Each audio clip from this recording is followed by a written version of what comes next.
Hey everybody, and welcome back to the channel. In this video, you're checking out an updated solo sorcerer build for the Elder Scrolls Online. Not only that, this is a special hybrid sorcerer build combining the two-handed skill line and the destruction staff for a really unique playstyle. This is one of my favorite builds of all time, and I'm super excited to get this updated and out to you guys for the Markarth DLC. If you like the sorcerer class, but you're looking for something a little bit unique, a little bit different, then this is the build for you. As usual, we'll be going over all the stats, the gear set options, skills, champion points, as well as the rotation, basically everything you need to know to make it work, and all of that is coming up next.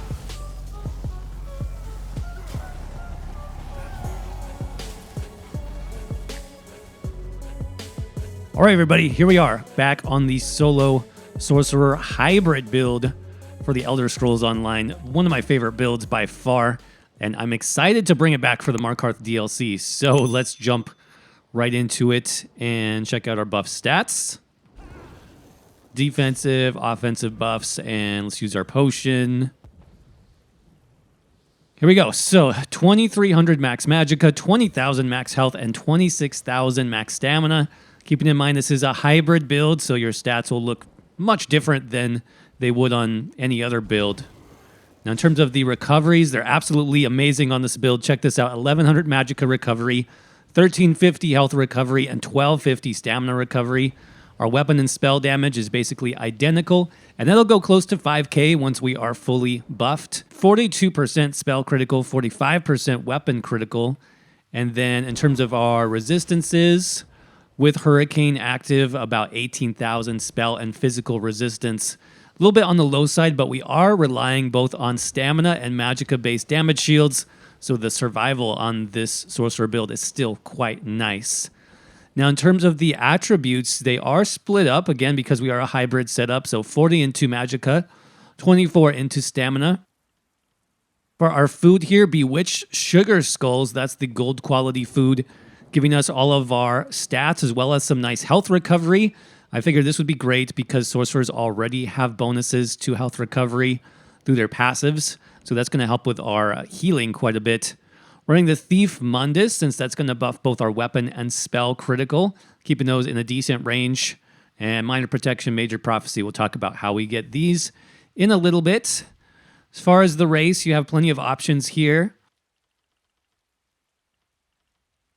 I went with Orc on this setup. I did change it from the last build, which I think was Redguard. The reason I picked Orc was simply to maximize my damage. This gives me max stamina, some good health, which is great for soloing, and then weapon damage. We'll talk about how we can turn this into spell damage thanks to one of our sets.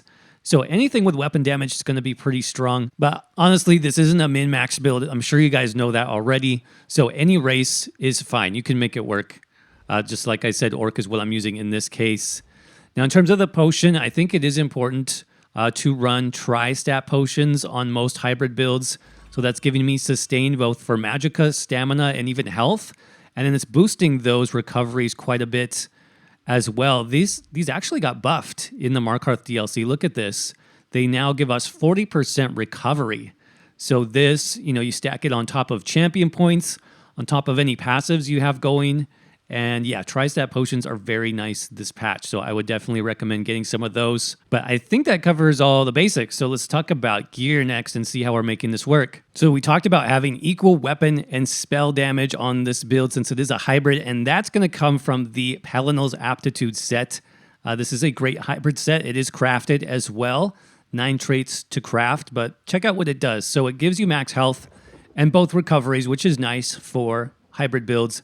But then look at the 5-piece here. Your spell and weapon damage both become the highest of the two values. So what this means is I can, for example, on Orc, I can increase my weapon damage really high, and then that weapon damage just gets copied over to spell damage. That means my magicka-based abilities are going to hit equally as hard as my stamina-based abilities. Because again, spell and weapon damage are equal.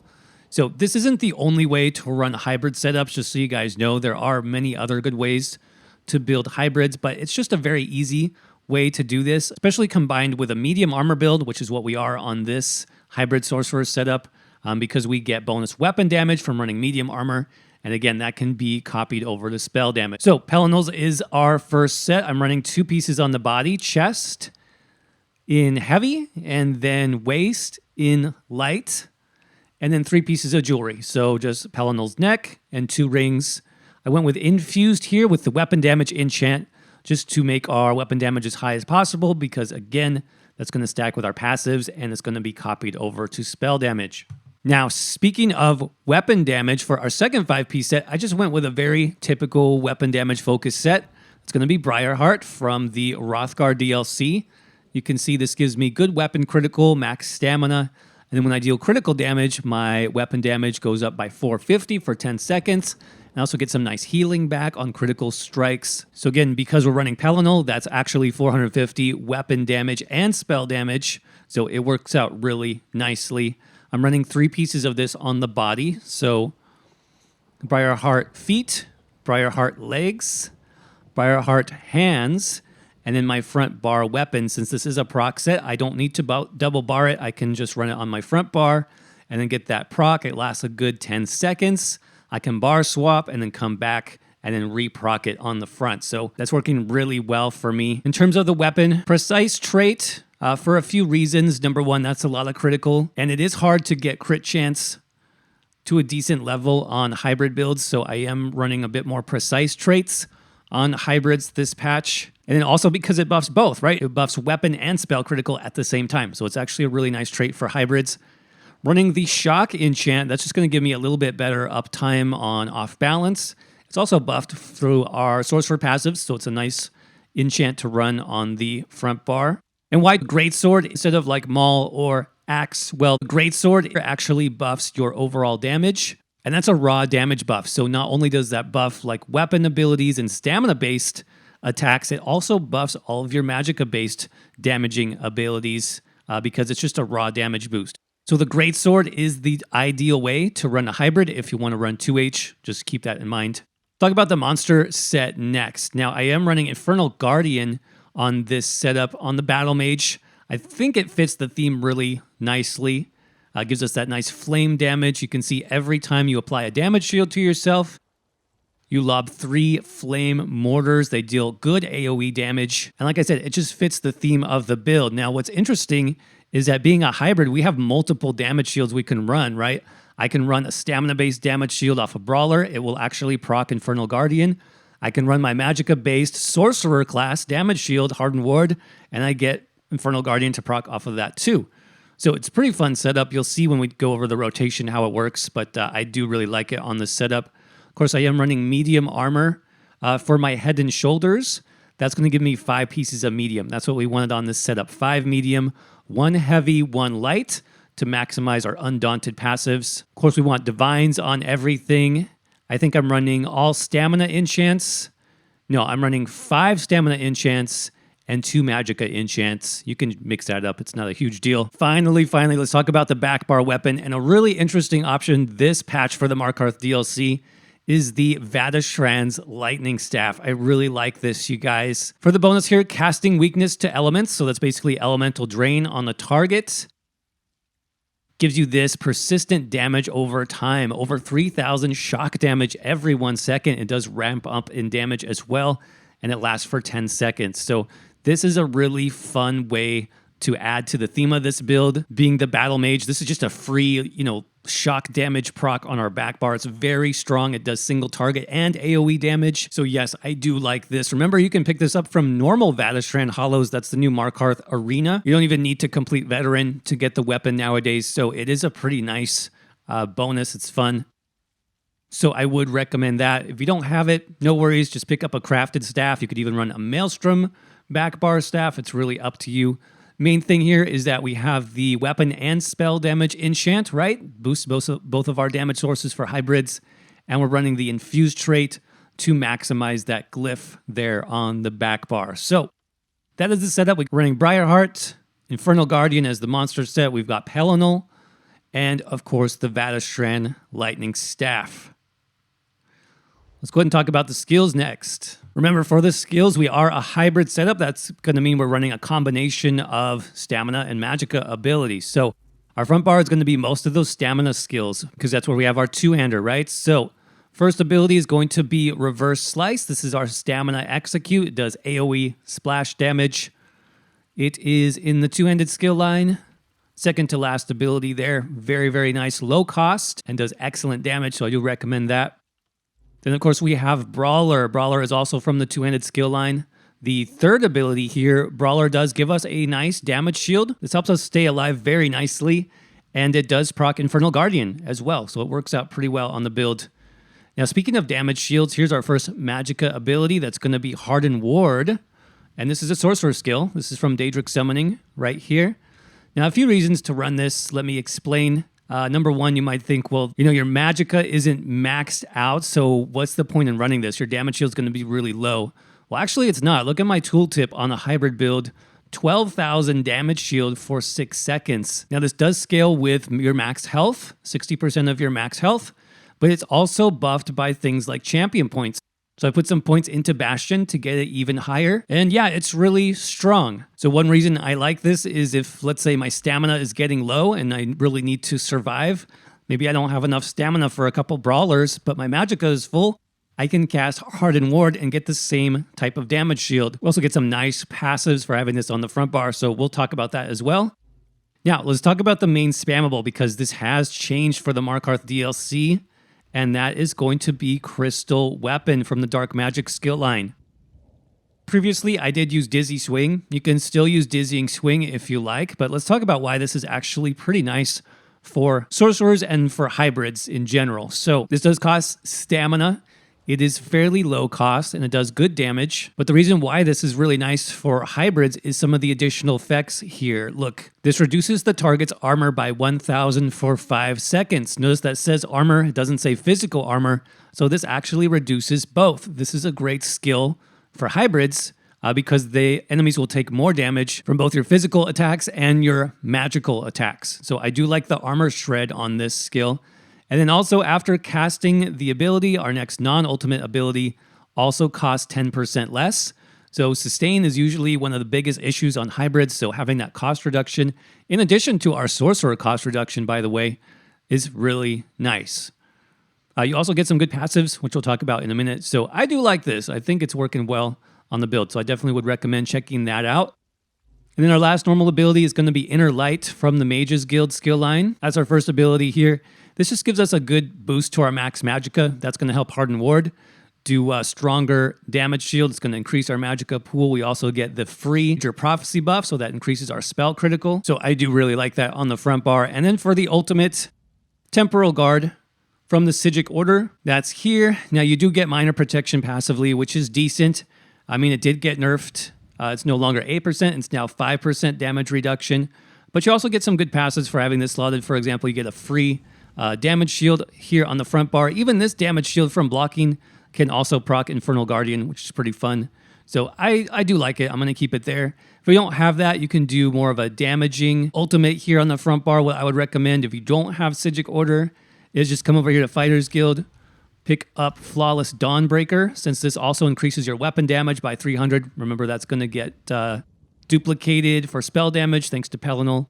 So that's what I would run there if you don't have Psijic Order. Let's talk about our back bar Lightning Staff next. This is where most of our Magicka abilities are. So first up, we have in the Stormcalling skill line Lightning Flood. That's our third ability here.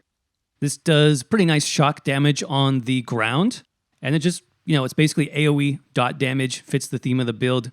So I think it works very well. We have, along with that, Unstable Wall of Storms. That is from the Destruction Staff skill line right here, second ability. This is going to be shock damage. Every 1 second has a chance of setting enemies off balance. And it does a nice little explosion AoE damage at the end of the 10 seconds. Why not the longer morph? You can choose, Elemental Blockade if you want. You can do a longer morph of Lightning Flood. But really why I'm doing the 10-second morphs here is from our Vateshran Hollows staff.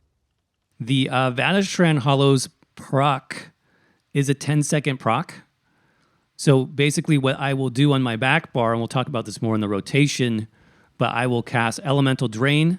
I get the Vateshran staff to proc for 10 seconds, and then I have a 10-second Unstable Wall and a 10-second Lightning Flood. So Everything just kind of lines up nicely in a rotation. The way I've set it up, you can do it differently. It's up to you. And speaking of Elemental Drain, that is also from the Destruction Staff skill line. Second to last ability here, and this did get buffed. This is nicer for hybrids, you guys. And if you aren't aware, this is now Major Breach. And Major Breach now debuffs both types of armor, physical and spell resistance, by even more, by about 6,000. Of course, we still get the Minor Magicka Steel, which gives us a little bit of Magicka sustain, which is really nice. So yes, very nice debuff, very nice sustain tool, and I definitely recommend it on this build. And finally, we just have our 2 buffs here on the back bar. It went with, for our defensive buff, I went with Hurricane. That's from the Storm Calling skill line, second ability here. Hurricane just does a little bit more damage than the other morph. Gives us Minor Expedition for longer too, so it's a nice movement speed ability. I definitely would recommend that. And then we have Critical Surge, of course, the second to last ability here. This is our main heal. You notice I do not have any type of burst heal on this build because I feel like we have enough damage shields and we have enough healing from Crit Surge that we don't really need it. So 3,500 health every 1 second.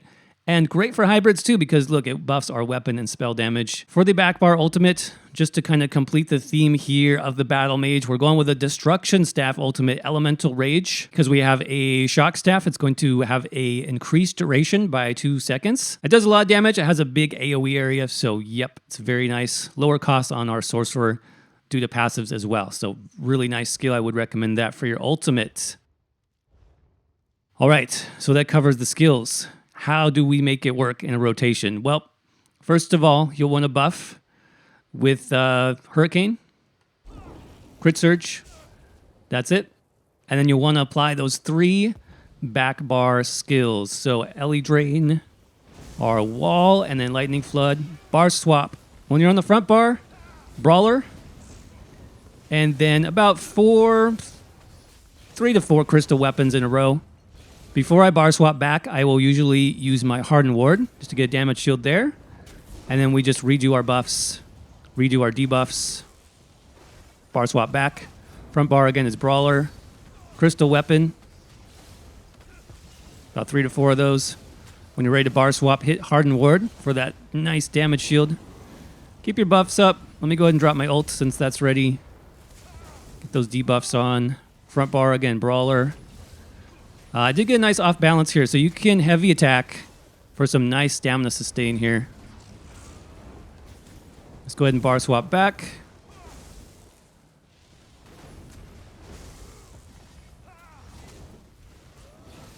And we're getting close to execute range here.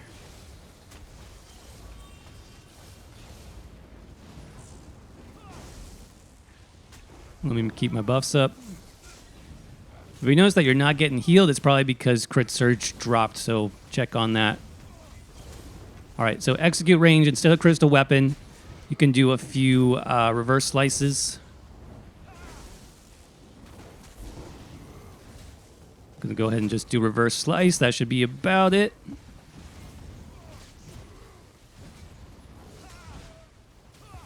There we go. That's how it works.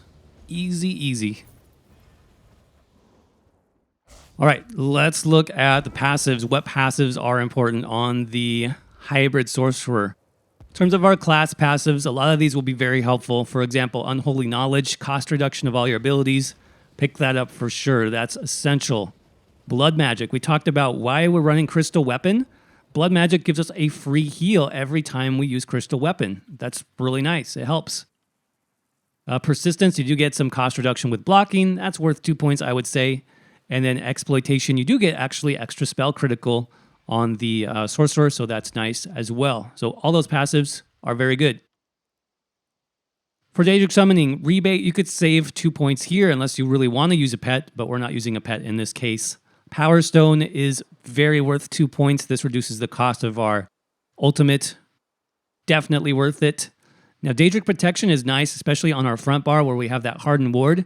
You can see our health recovery and stamina recovery is boosted by 20%. Since they're already really high, this is going to be a nice buff. Then Expert Summoner, you can save 2 points here. Like I said, this is not a pet build. In the Storm Calling skill line, what do you want here? Definitely Capacitor for the Magicka recovery. Definitely Energize. This buffs all of our damage, physical and shock damage. Amplitude, yes, this does more damage based on the enemy's health. And then Expert Mage is good as well. This gives us a little bit of bonus weapon and spell damage. In terms of your weapon passives, yes, you'll want everything in two-handed, everything in Destruction Staff. Medium armor, you'll want all of these, except for improved sneak. You can save 2 points there if you'd like. Mage's Guild, since we are running Inner Light on the front bar, you can pick up some passive Max Magicka here through the Magicka controller passive. 2% bonus Max Magicka and Magicka Recovery. Psijic Order, if you have this skill line and you're running Temporal Guard, make sure you put 2 points into Concentrated Barrier. This is what gives us that free damage shield when we're blocking on the front bar. Very, very helpful for soloing. I do recommend it. Undaunted, if you have this on your character, make sure you put those points in for passives. Assault and Support are not necessary. Yes, racial skills. Yes, medicinal use. Very important on this build for the extra recovery. The full duration of recovery is important. Let's talk about CP. CP is weird for hybrid builds. Hopefully they'll adjust this. You know, there are some changes in the works for champion points. So that'll be exciting to see those rolled out next year. For now, we just have to really split up our points. So let me show you how I'm doing that. In the green tree, 16 into Warlord, 5 into Sprinter, 100 into Arcanist, and 100 into Mooncalf. Yes, I maxed out my recovery completely on this build. I think it works. The sustain is fine. On this build, it's really easy to maintain all my skills, even without the CP. If you're not max CP, don't worry about it. Just split this as well as you can. It'll still work fine. And then 49 into Healthy. Again, health recovery is huge on this build. You might as well maximize it. Nothing here. Let's talk about Blue Tree for damage. We got 27 into Blessed. That's our little healing passive. Then 43 into Elemental Expert and 22 Spell Erosion. So this basically covers our Magicka abilities, right? Nothing into Elfborn because our crit is under 50%, so it's not super useful. 61 Mastered Arms. This covers our direct damage. So things like Crystal Weapon, Brawler, Reverse Slice, that's all going to be buffed by Mastered Arms. And then 51 into Thaumaturge. Of course, this covers our dot damage. So all of our, Hurricane, Lightning Flood, all that stuff will be covered by Thaumaturge. And then 23 into Piercing and 43 into Mighty. This is covering our physical damage types. Now in the red tree, 81 into Ironclad, 56 into Hardy and Elemental Defender, 40 into Thick-Skinned, 37 into Bastion. Again, that's for our damage shields. That's buffing Brawler. That's buffing Hardened Ward. That's even buffing the Psijic Order damage shield that we get for free every time we block on the front bar. Very good use of CP there. What else? Last thing, if you're curious about the outfit style under armor styles, this is a heavy armor style. This is called the Ancestral Orc. So I'm running that on most of my body pieces. And then for the head and shoulders, that's just the Infernal Guardian set. That's how it looks. All right, everybody. And with that, that's going to wrap up our Battle Mage updated build for the Markarth DLC. Hope you guys enjoyed this one and found it informative. Of course, if you did, don't forget to crush that like button. And make sure you subscribe to the channel if you're not already for many more ESO builds just like this one. If you'd like to support the channel further, there'll be links down below to my social media as well as my website, hacktheminotaur.com, where, by the way, I do have written guides for all my builds here on the channel. If you need any help at all with alternate gear sets, with skill lines, with the CP breakdown, all of that is there for you, so definitely check it out. As always, thank you all again so much for watching. I hope you're doing well. Stay safe out there, and I will see you around in the next video.